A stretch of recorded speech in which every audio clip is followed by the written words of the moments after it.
السلام علیکم ورحمۃ اللہ وبرکاتہ۔ ناظرین، آج کی یہ ویڈیو بہت خاص اور افسوسناک ہونے والی ہے۔ ویڈیو کو مکمل ضرور دیکھیے گا۔ ویڈیو کے آخر میں آپ لوگوں کے ساتھ ایک ایسی قیمتی بات شیئر کروں گا، اگر ہم مسلمانوں نے اس بات پر عمل کر لیا تو انشاءاللہ تعالی بہت بڑا فائدہ ہو سکتا ہے۔ میرے عزیز بھائیو، آئیے اس سے پہلے ہم ملک کے حالات پر نظر ڈالتے ہیں۔ جیسا کہ آپ سبھی کو بخوبی معلوم ہے کہ جگہ جگہ پر مسلمانوں کے ساتھ ظلم و زیادتی کی جا رہی ہے، مسلمانوں کی عزت و آبرو سے کھیلا جا رہا ہے۔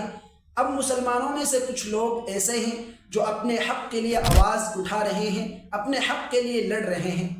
اب مسلمانوں میں سے کچھ لوگ ایسے بھی ہیں جو بزدل ہیں، اپنے حق کے لیے آواز نہیں اٹھا رہے، وہ بزدل بن کر ایک طریقے سے چھپے بیٹھے ہیں۔ اگر اسی طریقے سے بزدل بن کر چھپے بیٹھے رہے، اپنے حق کے لیے آواز اٹھاتے نہیں رہے تو ہم مسلمانوں کو بہت بڑا نقصان اٹھانا پڑ سکتا ہے۔ ناظرین، جو بات آپ لوگوں تک شیئر کرنی تھی وہ یہ ہے، آسام میں 28 مسلمانوں کو ان کے گھروں سے کھینچ کر کے، ان کے بچوں سے جدا کر کے، یہ کہہ کر کے گرفتار کر لیا جاتا ہے کہ یہ ہندوستان کے ناگرک نہیں ہیں، ان کے کاغذات مکمل طریقے سے درست نہیں ہیں، تو یہ کہہ کر ان کو ڈیٹینشن کیمپ میں بھرتی کر دیا جاتا ہے۔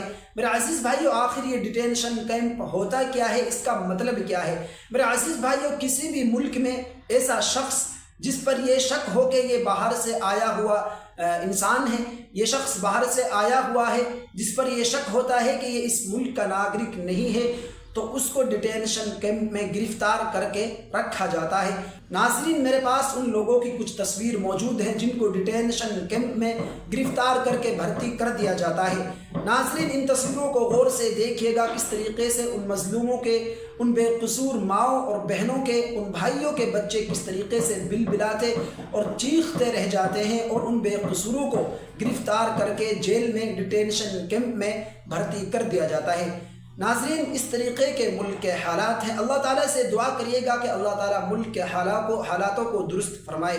میرے عزیز بھائیوں، اس طریقے سے اگر غفلت کی چادر اوڑھے ہوئے مسلمان بیٹھے رہے، نامردوں کی طرح چھپ کر بیٹھے رہے، تو بہت بڑا نقصان اٹھانا پڑ سکتا ہے۔